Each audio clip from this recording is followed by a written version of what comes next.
Welcome back. The Save SA Civic Movement has urged the Department of Health to take immediate action and suspend the sale of condoms at Spaza shops throughout Gauteng. This call comes in response to alarming reports of counterfeit condoms being sold in these shops, which pose a serious health risk, including the spread of sexually transmitted infections and unplanned pregnancies. Save South Africa has expressed its concerns about the lack of quality control and regulation regarding these counterfeit products and is urging the department to act quickly to protect the public. We are now joined by Tebogo Mashilompane, who is from the Save SA Civic Movement. He's the spokesperson.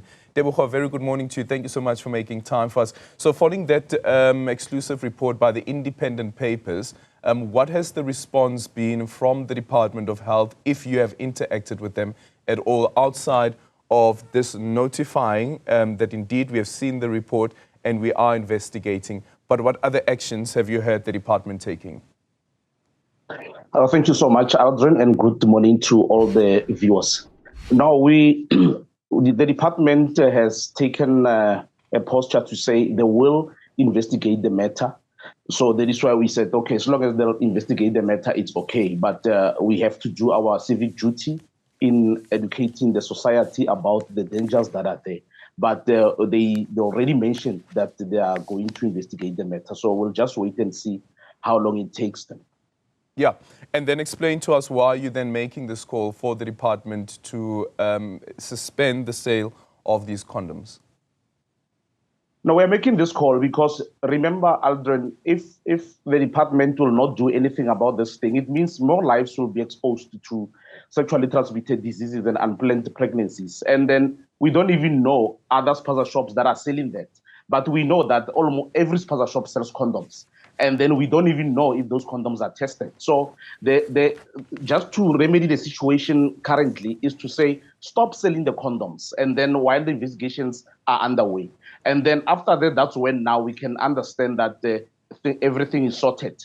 But as things stand, we are saying they must stop all the Spaza shops because all of us, we don't know who is selling fake, who is selling the correct ones. So we've seen it even with the food poisoning.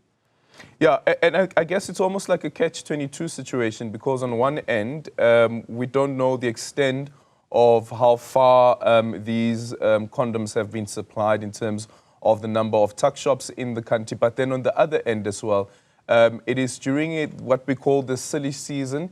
And we know what happens during the silly season, the increase in actual sexual activity that happens during this period. But also the concern of some people is that let me go and get a condom, let me go buy a condom.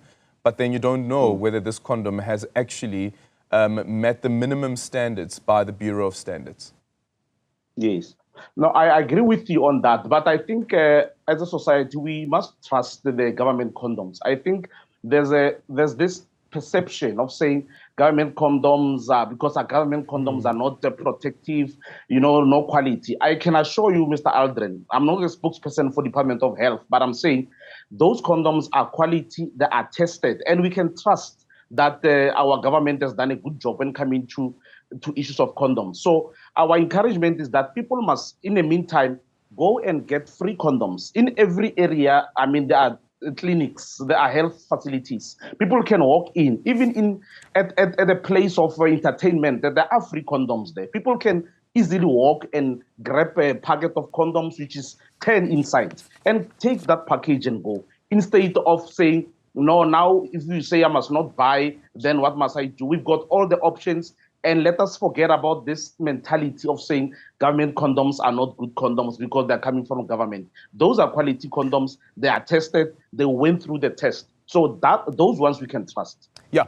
So in that particular case, would you then say rather ramp up communication and promotion of government condoms while you deal and investigate this situation and also suspend the sale of those condoms?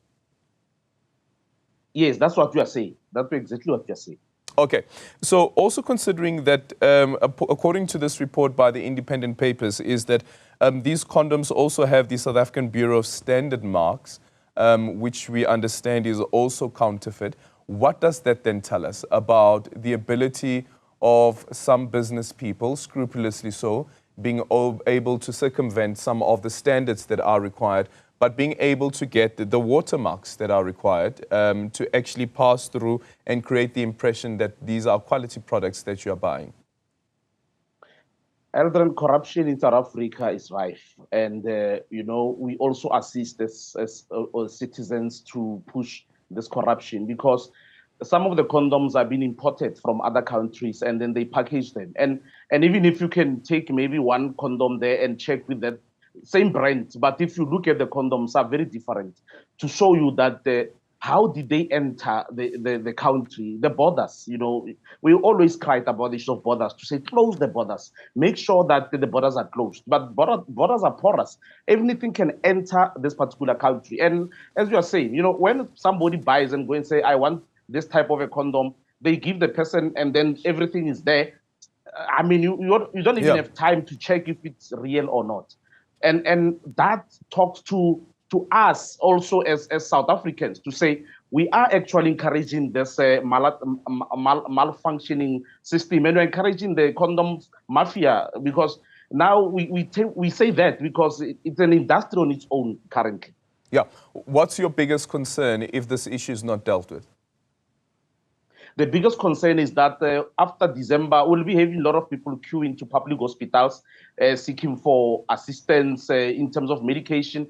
And then our public health, of course, will be bombarded with this thing. And then there's no budget for that. So it's a problem. And other people will not even know that they're infected, especially when coming to issues of HIV. So we fear the danger that comes with the ignorance from the department if they cannot do what we ask them to do. We're not saying do it for us. It's not us who are saying that. We are saying do it for the society. Let us protect our society. That's what our call is basically saying that. Yeah. What's your call then to tuck shop owners? The ones who, and here's the thing about it, is that maybe sometimes you don't even know as a tuck shop owner.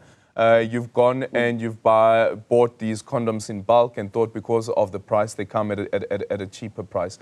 But you are none the wiser that actually that the condoms that you've used, that you've bought, are counterfeit. Yes, that's the other thing. And then when you go there, they might say to you, no, this condom is correct. We thought some few weeks ago, somebody just bought a juice from one of the tuck shops. And then when the person says, but this juice is bad, and then this guy says, no, this is the correct one, you did not buy it from me. So it will be a problem. So that is why we are just saying to people, just don't go there. Don't go to Spaza shops and buy condoms. Go to pharmacies if you want to buy. Go to ShopRite, sorry to use the name ShopRite, but go to retail shops and then go to pharmacies and then get the government condoms, just to stop this thing. Obviously, they will never have people who are buying, so they'll get rid of such particular condoms if we stop buying them. Yeah, and also getting behind who the culprits are and holding them accountable as well. Yes, yes.